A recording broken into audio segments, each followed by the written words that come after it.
అమ్మయ్య ఇంకా ఎంసెట్ రిజల్ట్స్ అన్ని వచ్చేస్తే ఒక పెద్ద టెన్షన్ అయిపోయిందిరా బాబు, ఇంకా కాలేజ్లో జాయిన్ అయ్యే వరకు ఫ్రీగా ఉండొచ్చు అని మోస్ట్ ఆఫ్ ద స్టూడెంట్స్ అనేది అనుకుంటారు. బట్ ఇప్పుడే అసలైన టెన్షన్స్ అనేది స్టార్ట్ అవుతాయి అనమాట. ఎందుకంటే నువ్వు ఏదైతే ర్యాంక్ వచ్చిందో, నీకు వచ్చిన ర్యాంక్కి నీవు ఏదైతే డ్రీమ్ కాలేజ్ నువ్వు చిన్నప్పటి నుంచి అనుకుంటున్నావు కదా, సో ఆ యొక్క కాలేజ్లో నీకు నచ్చిన బ్రాంచ్ అనేది రాకపోవచ్చు అనమాట. అయితే సింపుల్గా ఈ యొక్క పర్టికులర్ వీడియోలో నేనైతే 3 బ్రాంచెస్ గురించి అయితే నేను డీటెయిల్గా అయితే మాట్లాడబోతున్నాను అనమాట. సో ఫస్ట్ వన్ వచ్చేసి ఏంటంటే అందరికి ఇష్టమైన బ్రాంచ్ సిఎస్సి, దెన్ నెక్స్ట్ వచ్చేసి ఐటీ, అండ్ దెన్ నెక్స్ట్ వచ్చేసి ఈసీ. ఈ యొక్క 3 బ్రాంచెస్ గురించి నేనైతే ఇన్ డీటెయిల్గా నీకైతే ఎక్స్ప్లెయిన్ అనేది చేయబోతున్నాను అనమాట. సో ఈ యొక్క వీడియో ఒక 6 to 7 minutes మాత్రమే ఉంటుంది. సో ఈ యొక్క 6 to 7 minutes నేను ఏదైతే చెప్తున్నానో అది నువ్వు డీటెయిల్గా వింటే నీకు అసలు ఏ బ్రాంచ్ తీసుకోవాలో నీకు ఒక ఐడియా అనేది వస్తుంది అనమాట. అర్థమవుతుందా? సో ఇది కూడా నువ్వు స్కిప్ చేస్తే నేను ఏదైతే చెప్పాలనుకున్నా అది నీకు పర్టికులర్ వేలో కన్వే అనేది కాకపోవచ్చు బ్రో. సో వీడియోని మాత్రం స్కిప్ చేయకు, డీటెయిల్గా చూడు. సో నేను చెప్పేది నీకు మంచిగా అనేది అర్థమవుతుంది అనమాట. సో మీ నుంచి నాకు కావాల్సిన ఒకటే ఈ యొక్క వీడియోని లైక్ చేసి ఛానల్ సబ్స్క్రైబ్ చేసుకోండి. ఎందుకంటే ఇలాంటి వీడియోస్ మన ఛానల్లో చాలా ఉన్నాయి అండ్ ఇంకా ఫర్దర్గా వస్తూనే ఉంటాయి అనమాట. నీకు ఎంసెట్ కౌన్సిలింగ్ పైన కానీ అండ్ బీటెక్లో జాయిన్ అయినాక కూడా ప్రతిదీ ఒక ప్రాపర్ వేలో నేను నీకైతే ఎక్స్ప్లెయిన్ చేయడానికి అయితే I'm always be here. And నువ్వు సబ్స్క్రైబ్ చేసుకున్నావు అనుకుంటున్నాను, చేసుకున్నావా? అయితే let start our video. So hello guys, welcome back to Pavan score hub. So let start with CSC. So ఇప్పుడు ఎవరైతే ఇంజనీరింగ్లో జాయిన్ అవుతున్నారో, సో నువ్వు ఈ యొక్క ఇంజనీరింగ్లో పర్టికులర్గా సిఎస్సి బ్రాంచ్ ఎందుకు చూస్ చేసుకోవాలనుకుంటున్నావు బ్రో అని మనం మిమ్మల్ని అడిగాను అనుకోండి. సో మీరు ఏ విధంగా ఆన్సర్ ఇస్తారంటే సిఎన్టీసీ అంటే ఇప్పుడు మోస్ట్ డిమాండ్ ఉన్న subject and first second thing ఈ యొక్క సిఎస్సి తీసుకుంటే మనకు హై ప్యాకేజ్ జాబ్స్ అనేవి వస్తాయి. అండ్ నెక్స్ట్ వచ్చేసి ఈ యొక్క సిఎస్సి అంటే మనకు కొంచెం బయట పాష్గా చెప్పుకోవచ్చు. అండ్ ఇంకా చాలా మంది ఏమంటారంటే లేదు బ్రో అందరు జాయిన్ అవుతున్నారు కదా మనం కూడా జాయిన్ అవుదామని జాయిన్ అయ్యాను. ఈ విధంగా రకరకాల ఆన్సర్స్ అనేది మీ దగ్గర నుంచి వస్తాయి అనమాట. సో బట్ రియాలిటీ ఏందో నీకు అనేది అర్థం కావాలి. సో సిఎస్సి తీసుకుంటే నీకు హై పేయింగ్ జాబ్స్ అనేవి వస్తాయి. అండ్ సెకండ్ వన్ వచ్చేసి డిమాండ్ ఉన్న బ్రాంచ్ అని ఇది ఏదైతే మీరు అనుకుంటున్నారో ఇది 100% కరెక్ట్ అనమాట. So compare to all other branches సిఎస్సికి హై డిమాండ్ అనేది బీటెక్ లో ఉంది. While compare to all other core branches like mechanical, triple E, civil కానీ సిఎస్సి వాళ్ళకు ప్లేస్మెంట్స్ అనేది ప్రతి కాలేజ్ లో ఎక్కువగానే వస్తాయి. సో చాలా మంది సిఎస్సికి ప్రిఫర్ అనేది చేస్తారనమాట. ఏదైతే ఏఐ అనేది ఉందో ఈ ఏఐ ని డెవలప్ చేసింది సాఫ్ట్వేర్ వాళ్ళు అనమాట. అయితే ఈ యొక్క ఏఐ టెక్నాలజీ అనేది ఇంకొక అప్కమింగ్ 5 to 10 years లో టూ మచ్ ఆఫ్ అడ్వాన్స్ అనేది ఈ యొక్క ఏఐ టెక్నాలజీ అనేది అయిపోతుంది అనమాట. అప్పుడు ఆ యొక్క ఏఐని అంత అడ్వాన్స్ టెక్నాలజీలోకి డెవలప్ చేయాలి అన్నా మళ్ళీ సాఫ్ట్వేర్ ఇంజనీర్స్ నీడ్ లో ఉంటారు. ఆ యొక్క సాఫ్ట్వేర్ ఇంజనీర్స్ ఎక్కడి నుంచి వస్తారు?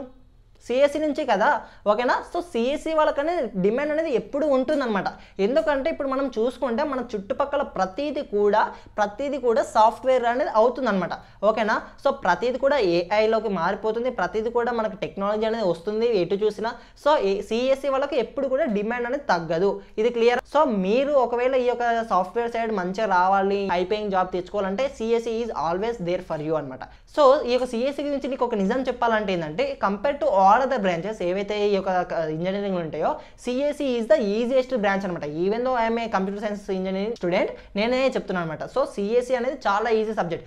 ఎవరైతే యావరేజ్ స్టూడెంట్స్ ఉంటారో, ఓకేనా?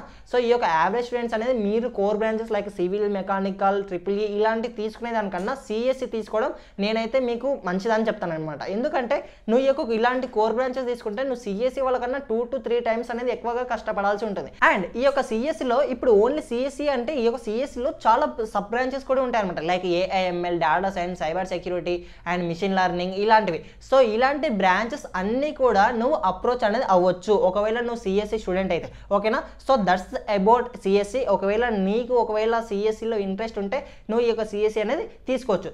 So now let's discuss about IT sector అనమాట.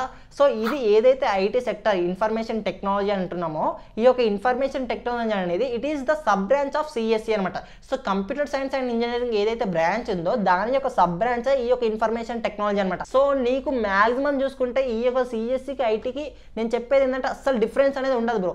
నీకు ఏదైతే సిలబస్ ఉందో ఆ యొక్క సబ్జెక్ట్ అనేది సిఎస్సి వాళ్ళకి ఏదైతే సబ్జెక్ట్ ఉందో మాక్సిమం అదే సబ్జెక్ట్ ఉంటుంది. 90% ఆఫ్ ద సబ్జెక్ట్ అనేది అదే సిమిలర్గా ఉంటుంది, ఓకేనా? సో ఈ యొక్క 4 years ఆఫ్ టైంలో మాక్సిమం ఒక 4 to 5 సబ్జెక్ట్స్ మాత్రమే నీకు డిఫరెంట్ ఉంటాయి, అర్థమవుతుందా? సో ఎటువంటి డిఫరెన్స్ అనేది సిఎస్సి వాళ్ళకి ఐటీ వాళ్ళకి అనేది ఉండదు. అయితే ఈ యొక్క ఐటీ వాళ్ళు మరి డిఫరెన్స్ ఏంది బ్రో, సిఎస్సి వాళ్ళకి ఐటీ వాళ్ళకు మరి బ్రాంచ్ ఎందుకు పెట్టారని మీకు ఒక డౌట్ రావచ్చు. సో ఈ యొక్క ఐటీ వాళ్ళు ఏం చేస్తారంటే కంప్లీట్గా అప్లికేషన్ డెవలప్మెంట్ పైన వర్క్ చేస్తారంట. లైక్ యాప్ కానీ వెబ్ కానీ ఇలాంటి అప్లికేషన్స్ పైనే వీళ్ళు వర్క్ అనేది చేస్తారంట, ఓకే? నీకు ఒకవేళ నువ్వు ఏదైతే ర్యాంక్ వచ్చిందో నీకు ఆ యొక్క ర్యాంక్కి నువ్వు అనుకున్న డ్రీమ్ కాలేజ్లో నీకు సిఎస్సిలో సీట్ అనేది రాకపోతే నేను చెప్పేది ఏంటంటే ఏవైతే సిఎస్సి స్పెషలైజేషన్ బ్రాంచెస్ ఉంటాయో లైక్ సిఎస్ఎం, సిఎస్డి, సిఎస్సిఎస్ ఇలాంటి చాలా బ్రాంచెస్ అనేవి ఉంటాయి. సో అలాంటి బ్రాంచెస్లో నువ్వు ఆ యొక్క కాలేజ్లో సీట్ అనేది తప్పకుండా వస్తుంది అనమాట. సో ఈ యొక్క బ్రాంచెస్కి అండ్ కోర్ సిఎస్సికి నీకు ఎటువంటి డిఫరెన్స్ అనేది మ్యాక్సిమం ఉండదు అనమాట. అయితే ఈ యొక్క స్పెషలైజేషన్ బ్రాంచెస్కి సంబంధించి ఒక కంప్లీట్ లాంగ్ వీడియో అనేది నేను చేస్తాను. Only CSC specialization branches like CSM, CSD, CSCS ఇలాంటి సబ్జెక్ట్ బ్రాంచెస్ అనేవి ఉంటాయన్నమాట. వీటికి సంబంధించి ఒక లాంగ్ వీడియో అనేది చేస్తాం. ప్రతిదీ ఒక వీడియోలో అనేది ఎక్స్ప్లెయిన్ చేయడం అనేది చాలా కష్టం అనమాట. అండ్ మళ్ళీ ఇంకొక డౌట్ రావచ్చు, బ్రో మరి ప్లేస్మెంట్స్లలో మాకేమైనా డిఫరెన్స్ ఉండొచ్చేమో కదా, సిఎస్సి వాళ్ళకి వచ్చిన ప్లేస్మెంట్స్ మాకు రావోదేమో అని. అలా ఏముండదు. ఏవైతే సిఎస్సి వాళ్ళకి కాలేజ్కి ప్లేస్మెంట్స్ వస్తాయో అవే కాలేజ్కి వచ్చిన కంపెనీస్ సేమ్ ఐటీ వాళ్ళని కూడా రిక్రూట్ అనేది చేసుకుంటాయి అనమాట. అంటే సిఎస్సి వాళ్ళకి ఐటీ వాళ్ళకి ఎటువంటి డిఫరెన్స్ అనేది ఈ యొక్క కంపెనీస్ అనేది చూపించవు. ఓకేనా, క్లియరా? సో నీకు ఒకవేళ సిఎస్లో సీట్ అనేది రాకపోతే నువ్వు అదే కాలేజ్లో ఐటీ కానీ సిఎస్సి స్పెషలైజేషన్ బ్రాంచెస్లో కానీ ట్రై చేయి. అండ్ నెక్స్ట్ ఇప్పుడు వచ్చేసి ఏంటంటే ఈసీ. సో ఈ యొక్క ఈసీ అనే కానీ ప్రతి ఒక్కరికి గుర్తొచ్చేది ఏంటి, ఈ యొక్క ఈసీ తీసుకుంటే మనం ఇటు సాఫ్ట్వేర్ సైడ్ వెళ్ళొచ్చు, అటు కోర్ సైడ్ వెళ్ళొచ్చు అని ప్రతి ఒక్క స్టూడెంట్ అని అనుకుంటారనమాట. సో అది 100% కరెక్ట్ స్టేట్మెంటే. బట్ నువ్వు ఆ విధంగా వెళ్ళాలి అంటే నువ్వు ఈ యొక్క 2 సబ్జెక్ట్స్ నువ్వు దానికి ప్రిపేర్ అవ్వాలి. ఏదైతే సాఫ్ట్వేర్ ఉందో సిఎస్సి వాళ్ళ సబ్జెక్ట్స్ ప్రిపేర్ అవ్వాలి, యాజ్ వెల్ యాజ్ నువ్వు ఈసీ ఏదైతే కోర్ ఉందో నీకు ఈ యొక్క కోర్ ఈసీ కూడా నువ్వు ప్రిపేర్ అనేది అవ్వాలన్నమాట.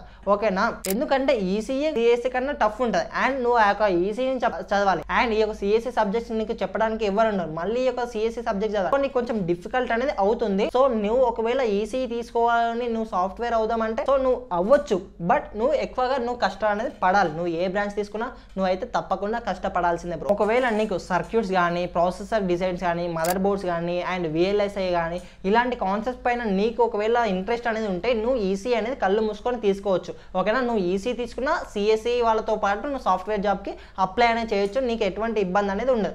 బట్ సో ఇప్పుడు కాలేజ్ ఏంటంటే వాళ్ళకి ఇష్టం వచ్చినట్టు ఈ యొక్క బ్రాంచెస్ అనేది పెంచుకుంటూ పోతున్నారు బ్రో. ఈ యొక్క స్పెషలైజేషన్ బ్రాంచెస్ అనేది ఇంతకుముందు లేకపోయేది అనమాట, లైక్ సిఎస్ఎం, సిఎస్డి ఇవన్నీ. సో వీళ్ళు ఏం చేస్తున్నారు అంటే ఈ యొక్క సిఎస్సిలో నెంబర్ ఆఫ్ అడ్మిషన్స్ అనేవి ఎక్కువ అవడంతో ఏమవుతుంది, ఏవైతే కోర్ బ్రాంచెస్ ఉంటాయి కదా EC, triple E, mechanical, civil ఇందులో అడ్మిషన్స్ అనేవి చాలా పడిపోయాయి అనమాట. సో వీటిని వీళ్ళు రీఫిల్ చేయడానికి మళ్ళీ ఏం చేశారు, ఇందులో స్పెషలైజేషన్ బ్రాంచెస్ అనేది పెడుతున్నాను అనమాట. సో అంతేకాని సిఎస్సికి ఈ యొక్క స్పెషలైజేషన్ బ్రాంచెస్కి ఎటువంటి డిఫరెన్స్ అనేది ఉండదు. అండ్ ఈ యొక్క ఈసీ బ్రాంచ్ ఏదైతే ఉందో ఈ యొక్క ఈసీ బ్రాంచ్ ఇప్పుడు దీనివల్ల వచ్చిన డ్రాబ్యాక్ ఏంది బ్రో అని నీకు డౌట్ రావచ్చు. సో ఇప్పుడు ఏవైతే స్పెషలైజేషన్ బ్రాంచెస్ వచ్చాయో ఇంతకుముందు సిఎస్సి తర్వాత నెక్స్ట్ ఆపర్చునిటీ ఐటీ అండ్ ఈసీకి ఉండేదన్నమాట. అయితే ఇప్పుడు ఈ యొక్క స్పెషలైజేషన్ బ్రాంచెస్ అనేది రావడం వల్ల ఈ యొక్క ఈసీ వాళ్ళకి ఏదైతే ఆపర్చునిటీ ఇంతకుముందు ఉండేదో అది కూడా ఈ యొక్క స్పెషలైజేషన్ బ్రాంచెస్ వాళ్ళు తీసేసుకుంటున్నారు అనమాట. అర్థమవుతుందా? సో నీకు ఇప్పుడు ఈసీ తీసుకొని నువ్వు సాఫ్ట్వేర్ జాబ్ చేయడం అనేది కొంత డిఫికల్ట్ అనేది అవుతుంది నువ్వు, ఎందుకంటే కాంపిటీషన్ అనేది చాలా ఎక్కువ ఉందన్నమాట. అండ్ ఈ యొక్క ఈసీ వాళ్ళు అసలు ఏం చేస్తారు బ్రో, వీళ్ళ యొక్క సబ్జెక్ట్స్ ఏంటి అంటే ఎవరైతే ఈసీ తీసుకున్నారో వీళ్ళు కంప్లీట్గా ఎలక్ట్రిక్స్ పైన డీల్ అనేది చేస్తారనమాట. అయితే ఈ యొక్క సాఫ్ట్వేర్ అనే వాళ్ళు ఏదైతే సాఫ్ట్వేర్ అనేది తయారు చేస్తారో ఈ యొక్క సాఫ్ట్వేర్కి కావాల్సిన టూల్స్ అండ్ సిస్టమ్స్ ప్రతిదీ డిజైన్ చేసేది ఈ యొక్క ఎలక్ట్రిక్ వాళ్ళే అనమాట. నీకు సాఫ్ట్వేర్కి ఎంత డిమాండ్ పెరిగినా దానికి ఈక్వల్తో పాటు నీకు ఈసీకి కూడా డిమాండ్ అనేది పెరిగిపోతుంది. ఎందుకంటే నీవు ఈ యొక్క ఈసీ వాళ్ళు తయారు చేసే సిస్టమ్స్ కానీ ఈ యొక్క టూల్స్ కానీ ఇంకా అడ్వాన్స్డ్ మిషన్స్ కానీ ఏవైతే ఎలక్ట్రిక్ సంబంధించినవి ఇవన్నీ లేకపోతే నీవు ఈ యొక్క సాఫ్ట్వేర్ కానీ రన్ చేయలేవు. ఓకేనా, అంటే ఈసీ లేకపోతే ఇండైరెక్ట్గా సిఎస్సికి డిఫికల్ట్ అనేది అవబోతుంది అనమాట. సో ఈసీ కూడా మోస్ట్ ప్రిఫరబుల్ బ్రాంచ్ అనమాట. So that's it for this video guys. మీకు సిఎస్సికి, ఈసీకి, ఐటీకి మీకు ఒక ఐడియా అనేది వచ్చింది అనుకుంటున్నాను. అండ్ నేను చెప్పేది ఏంటంటే మీరు ఏ బ్రాంచ్ తీసుకున్నా, నేను సిఎస్సి తీసుకున్నాను కదా బ్రో నేను ఖాళీగా ఉంటాను నాకు హై పేయింగ్ జాబ్ వస్తుందంటే ఇప్పుడున్న సిచ్యువేషన్లో అసలు ఆ విధంగా అసలు లేదు. నువ్వు సిఎస్సి తీసుకున్నా నువ్వు కష్టపడాల్సిందే, ఈసీ తీసుకున్నా నువ్వు కష్టపడాల్సిందే, ఏ బ్రాంచ్ తీసుకున్నా నువ్వు బీటెక్లో ఇప్పుడు వచ్చేసి నువ్వు కష్టపడాల్సిందే. నీకు మాత్రం ఏదో ఇంతకుముందు బీటెక్ చేసాం అలా జాబ్స్ అనేవి అస్సలు రావన్నమాట. సో నీకు ఈ యొక్క బీటెక్ అయిపోయే వరకు ఒక మంచి high paying job placement offer అనేది నీకు చేతిలో ఉండాలంటే నువ్వు ఇప్పటి నుంచే కష్టపడాలన్నమాట. సో నువ్వు ఈ యొక్క ఫ్రెండ్స్ ఎవరు ఉన్నారో వాళ్ళ గురించి నువ్వు కంపేర్ అనేది చేసుకోవద్దు. ఎందుకంటే ఇంకా నీకు బీటెక్ అనేది స్టార్ట్ అవ్వడానికే మ్యాక్సిమం ఈ యొక్క కౌన్సిలింగ్ ప్రాసెస్ అన్నీ అయిపోయి వెబ్ ఆప్షన్స్ అంతా అయిపోయి నీ కాలేజ్లో సీట్ అనేది 3 phases ఉంటాయి రౌండ్స్. ఈ యొక్క 3 phases అంతా అయిపోయేసరికి నీ కాలేజ్లో అడ్మిషన్ వచ్చేసరికి నీకు ఇంకా 4 to 5 months టైం అనేది ఉందన్నమాట. సో ఈ యొక్క 4 to 5 months ఏదైతే టైం ఉందో దీన్ని నువ్వు వేస్ట్ చేయొద్దు, ఓకేనా. ప్రతి డే ప్రతి మూమెంట్ ఇప్పుడు నీకు ఇంపార్టెంట్ అనమాట. ఎందుకంటే బయట ఏదైతే సిచ్యువేషన్ ఉందో ఇది చాలా వర్స్ట్గా ఉంది. నేను చెప్పేది ఏంటంటే చాలా ఘోరంగా ఉందన్నమాట. జాబ్స్ అనేవి చాలా డిఫికల్ట్గా ఉంటున్నాయి. సో ఇప్పటి నుంచి నువ్వు కష్టపడితేనే నీకు జాబ్స్ అనేవి వస్తాయి అనమాట. అంటే నువ్వు ఫస్ట్ ఇయర్లోనే నువ్వు సగం టెక్నాలజీస్ అనేది నువ్వు కంప్లీట్ చేయాలి, సెకండ్ ఇయర్లో నువ్వు ఇంటర్న్షిప్ చేయాలి, థర్డ్ ఇయర్లో నువ్వు ప్రాజెక్ట్స్ బిల్డ్ చేయాలి, ఫోర్త్ ఇయర్లో అప్పుడు నీకు ప్లేస్మెంట్ ఆఫర్ అనేది చేతిలో ఉంటుంది. అర్థమవుతుందా? నువ్వు ఫస్ట్ ఇయర్లో ఈ యొక్క లాంగ్వేజెస్ ఏవైతే ఉన్నాయో ఈ యొక్క టెక్నాలజీస్ అన్ని కంప్లీట్ చేయాలంటే నువ్వు ఇప్పుడు స్టార్ట్ అనేది చేయాలన్నమాట. సో ఎవరైతే ఇప్పుడు ఎంసెట్ స్టూడెంట్స్ ఉన్నారో మీకు ఈ యొక్క లాంగ్వేజెస్ ఏదైతే కోడింగ్ లాంగ్వేజెస్ పైన నీకు అసలు ఏమీ కూడా ఐడియా అనేది ఉండదన్నమాట. సో మీలాంటి వాళ్ళందరి కోసమే నేను మీ యొక్క యూట్యూబ్ ఛానల్లో ఫ్రీగా పైథాన్ కోర్స్ అనేది స్టార్ట్ అనేది చేశాను అనమాట. So where you can learn Python from 0 to hero. So నువ్వు ఈ యొక్క పైథాన్ కోర్స్ అనేది daily ½ an hour to 1 hour నీ యొక్క టైం అనేది స్పెండ్ చేస్తే చెప్తున్నాను కదా నీ యొక్క కాలేజ్ అనేది స్టార్ట్ అయ్యేలోపే నువ్వు పైథాన్లో ప్రో లెవెల్ అయిపోతావు అనమాట. అర్థమవుతుంది? అప్పటివరకు నువ్వు కాలేజ్ స్టార్ట్ కాకుండా నువ్వు ఒక లాంగ్వేజ్ అనేది నేర్చుకుంటే నెక్స్ట్ నువ్వు ఈ యొక్క technology web development, app development, machine learning ఇలాంటి దానిపై నువ్వు ఎక్స్ప్లోర్ అనేది చేయొచ్చు, ఓకేనా. సో దానికి సంబంధించిన ప్లేలిస్ట్ అనేది కింద నీకు ప్రొవైడ్ అని చేస్తాను. నువ్వు ఆ వీడియోస్ అనేది చూసుకుంటే రెగ్యులర్గా పైథాన్లో నువ్వు ప్రాక్టీస్ క్వశ్చన్స్ ప్రతిదీ మాక్ టెస్ట్ అన్ని నీకు ప్రొవైడ్ అనేది చేస్తాను అనమాట విత్ నోట్స్. సో నీకు ఎటువంటి డౌట్స్ నువ్వు నన్ను అడగొచ్చు. అండ్ కమ్యూనిటీ మెంబర్స్ ఉంటారు, నువ్వు అక్కడ జాయిన్ అయ్యి కూడా నువ్వు Telegram and WhatsApp community members ఉంటారు. సో నువ్వు వాళ్ళని కూడా అడగొచ్చు అనమాట. సో నీకు ఒక ఏది ఫ్రెండ్స్తో నేర్చుకుంటే ఏ విధంగా ఉంటుందో ఆ విధంగా అయితే నేను నీకైతే పైథాన్ అనేది నేర్పించబోతున్నాను in our course. So that's it for this video guys. And ఇంకా మీకు ఈ యొక్క సిఎస్సి, ఈసీఈ, ఐటీ దీనికి సంబంధించిన ఎటువంటి డౌట్స్ ఉన్నా please let me know in the comment box and I will be there to help you. Don't forget to follow and subscribe to Pavan score. Thank you. Thanks.